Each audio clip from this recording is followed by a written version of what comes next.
Right then, muckers, we've got a very tricky job today. Well, how come, right, I get all the fiddly jobs?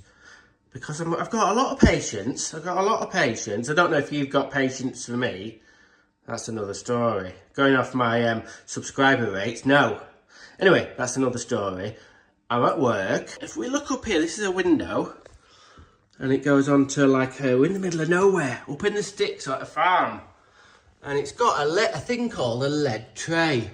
Now what this thing does is if there's any water that drives in the wall on the outside, it runs down onto this tray, and then this tray goes through the wall, and it has some weep holes. I'll show you in a minute.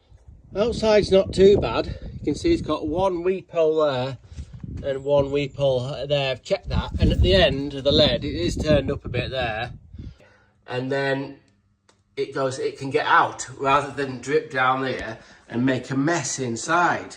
But unfortunately, there's been a bit of a carry-on, and there's some holes in the lead tray. There's a hole there, just screw holes. So, yeah, you could silicone them, because it's not like it's any pressure there. But we're going to try a different technique, a technique I've not tried before. My boss has asked me to see if I can solder these up. Obviously it's upside down, so I've got a little bit of a plan. This is leaded solder, not really. I don't think you're really supposed to have this stuff. Lead is obviously poisonous. But for a job like this, and this is handy too. A slack fit in a fitting, you can use this, but only on heating. If you've got a heating sort of like a soldered joint that's a bit slack, what happens with unleaded solder? It's sort of like it can't make up any more gaps than, like, I don't know, a little bit, a fucking 1/10 of a mil. But this is a lot softer. You can see the little bit of solder I've cut, tiny little bit. Tiny piece. So you just get a little bit of flux on it, and then hopefully you see, just poke it in the hole. Ooh, missus. Like so, and then give it a little bit of a tap.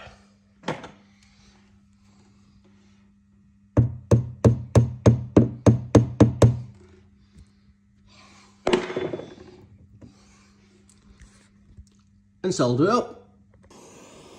Right, the trick is to keep the heat moving.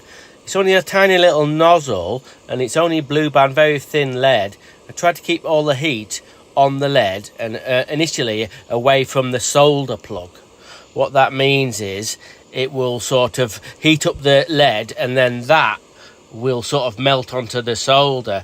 I'd keep on putting the end of the torch slightly onto the end of the solar plug, and in a minute you'll see it sort of melt, the two bits melting together. The solder plug, it'll solder onto the lead. Very, very careful. It's dead easy to burn through this lead, really, really easily.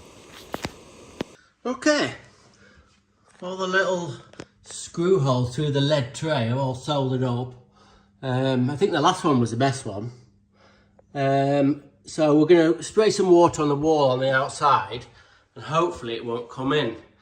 This is what I love about my trade.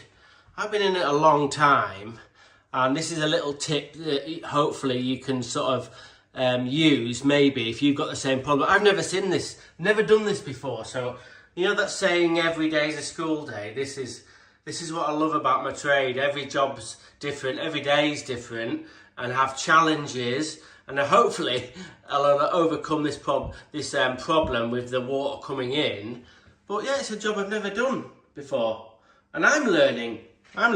Hopefully you're learning as well. That's you out there, all the beautiful plumbers.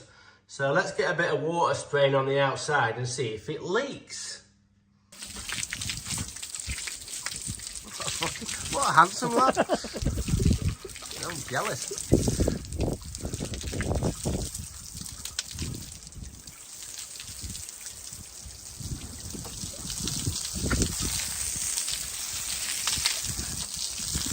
There we go. Dry as a bone. dry as a bone. We've had a lot of water sprayed on that wall, top to bottom, and it didn't come in at all. So, I've learnt a new sort of trick or technique, and then maybe you've picked up something or not. So, on to the next job. Okay, thanks for watching one of my John's random sort of day in the life of a plumber, or plumbing tips if you like. Okay, take care, see you next time.